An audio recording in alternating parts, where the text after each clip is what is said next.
Militer Indonesia dan Amerika Serikat dalam waktu dekat akan menggelar latihan tempur gabungan 3 matra terbesar di kawasan Asia Pasifik. Pergelaran latihan pertempuran modern yang bertajuk Super Garuda Shield ini juga akan diikuti 12 negara lain selain Indonesia dan AS, antara lain Australia, negara-negara ASEAN, Jepang, Korsel, Inggris, Kanada dan lain-lain. Sementara prediksi lokasi latihan tempur adalah di Puslapur TNI AD di Batu Raja Sumsel, Kepulauan Natuna dan Amborawang, yang berdekatan dengan IKN Nusantara, di Kalimantan Timur. US Army yang tergabung dalam Indo-PACOM bersama Armada Pasifik AS, punya kekuatan 350.000 pasukan, 2 kapal induk, puluhan kapal perang berbagai jenis dan ratusan jet tempur termasuk F-22 Raptor.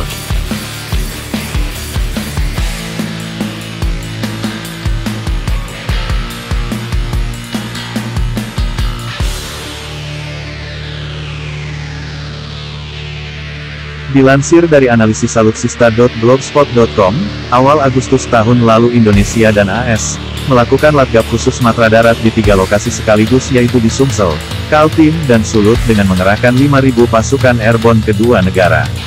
Itu saja sudah membuat negara yang suka mengklaim beberapa wilayah negara lain gerah dan kepanasan. Apalagi latgab serba super ini yang diperkirakan berlangsung di bulan Agustus tahun 2022 selama 2-3 minggu. Super dalam jumlah pasukan, super dalam keikutsertaan 14 negara, super dalam pengerahan kekuatan alutsista. Sebuah episode diplomasi militer, show of force yang super demi untuk menjaga marwah perdamaian di Indo-Pasifik. Untuk mengingatkan pihak yang haus klaim teritori agar tidak sewenang-wenang dan menang-menangan.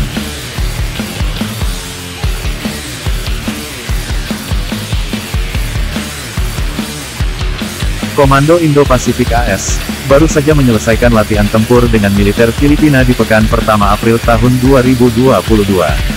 Kedua negara mengerahkan 9.000 pasukan dengan sejumlah alutsista canggih dalam serial Balikatan Exercise di Luzon, Filipina, termasuk pengerahan rudal Patriot dan serangan amfibi. AS dan Filipina sejatinya adalah sekutu tradisional sejak Perang Dunia Kedua dan selama berkecamuknya Perang Vietnam. Pasang surut aliansi militer keduanya terlihat ketika 2 pangkalan militer AS yaitu Subic Navy Base dan Clark AFB di Filipina ditutup beberapa tahun setelah Perang Vietnam selesai.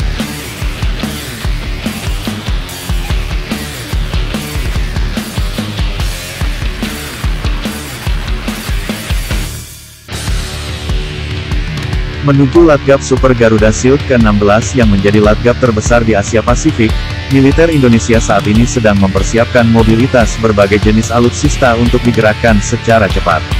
Seperti terlihat di beberapa Air Force Base, proses loading SPH KSR Nexter, artileri KH-178 ke pesawat angkut berat Hercules. Ini bagian penting dari mekanisme deployment alutsista dan pasukan untuk latihan tempur. Garuda Shield tahun lalu, 9 pesawat angkut berat US Army memberangkatkan ratusan pasukan gabungan lintas udara TNI dan US Army, dari pangkalan militer Guam di Pasifik dan diterjunkan di Puslapur Batu Raja. Selain belasan pesawat angkut berat milik US Army, pesawat Hercules TNI AU, akan menjadi tulang punggung pergerakan lintas udara alutsista dan pasukan TNI dalam latihan tempur kali ini. Indonesia punya 3 skadron Hercules dengan kekuatan 30-an pesawat.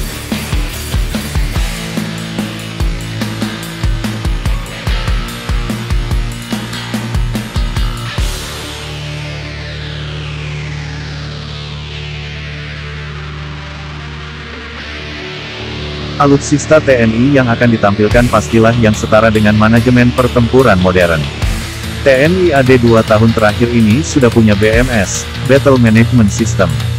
Salah satu efektivitasnya adalah interoperability antar satuan tempur.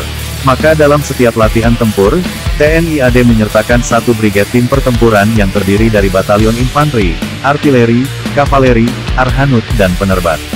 Gambaran kepesertaan alutsista TNI AD di ajang Super Garuda Shield nanti adalah MBT Leopard, Tank Marder, Panzer Anoa, Satpat peluru kendali Starstreak dan Mistral, artileri KSR Nexter, KH-178, MLRS Astros 2 Mk6, helikopter Apache, Bell 412 dan lain-lain.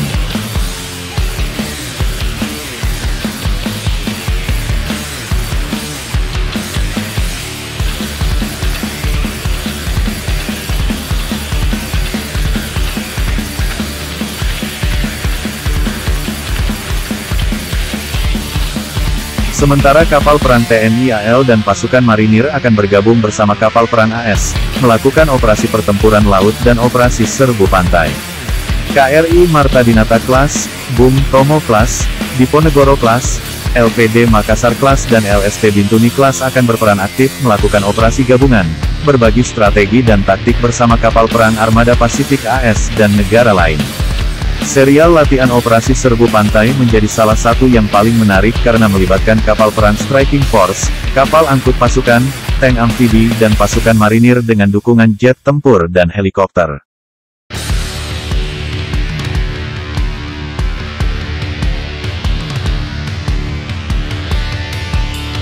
Bagi Indonesia, manfaat Latgab terbesar ini adalah untuk memberikan motivasi dan spirit pertempuran modern, menimba ilmu aplikasi, implementasi, dan pengalaman tempur untuk tentaranya. Manajemen pertempuran modern adalah unjuk kinerja, kecerdasan, kecepatan dan ketepatan menggunakan teknologi alutsista modern dalam satu komando, satu koordinasi, dan satu instruksi. Lebih dari itu adalah untuk menyampaikan, pesan tanpa kalimat, pada pihak manapun, negara manapun, bahwa kedaulatan teritori NKRI adalah kehormatan dan harga mati.